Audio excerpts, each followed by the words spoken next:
நம்ம கவர்மெண்டோட சுகன்யா சம்ரிதி யோஜனா ஸ்கீமை விட பப்ளிக் ப்ராவிடென்ட் ஃபண்ட்ல இருக்கிற ஆடர் அட்வான்டேஜை பத்தி இந்த வீடியோல நம்ம பார்க்க போறோம். சேவ் பண்ணி வச்சுக்கோங்க. எஸ்எஸ்ஒய் அண்ட் பிபிஎஃப் ரெண்டுலையுமே நம்மளால இயர்லி 1.5 lakhs வரைக்கும் தான் இன்வெஸ்ட்மெண்ட் பண்ண முடியும். ஆனா ரெண்டுலையும் இருக்க interest rate 7.1 and 8.2 interest differ ஆகுறதுனால ஆப்வியஸ்லி நம்மளுக்கு எஸ்எஸ்ஒய்ல அதிகமான ரிட்டர்ன்ஸ் பார்க்க முடியுது.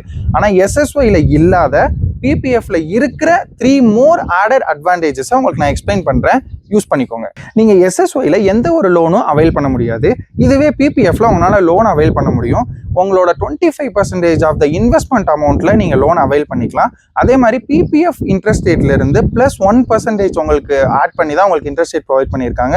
ஃபார் எக்ஸாம்பிள் பிபிஎஃப் ஓட இன்ட்ரெஸ்ட் ரேட் 7.1 அப்படின்னா +1 ஆட் பண்ணி 8.1 இன்ட்ரெஸ்ட் ரேட்ல உங்களால லோன் அவைல் பண்ணிக்க முடியும். செகண்ட் ஒன், எஸ்எஸ்ஒய்ல நீங்க பார்ஷியல் வித்ட்ரால் பண்ணணும் அப்படின்னா குழந்தைக்கு 18+ கம்ப்ளீட் ஆகி அவங்களோட ஹையர் எஜுகேஷனுக்காக மட்டும்தான் உங்களால 50% ஆஃப் த அமௌண்ட்டை வித்ட்ரால் பண்ண முடியும்.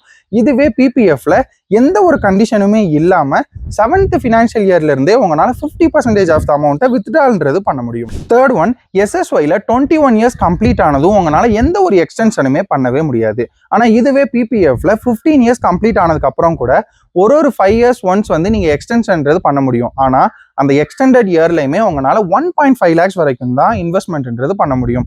இந்த வீடியோ உங்களுக்கு ரொம்பவே பிடிச்சது அப்படின்னா ஃபினான்ஸ் வித் விஷ்ணுவை இப்பவே ஃபாலோ பண்ணிட்டு உங்களோட ஃப்ரெண்ட்ஸுக்கு ஷேர் பண்ணிக்கோங்க.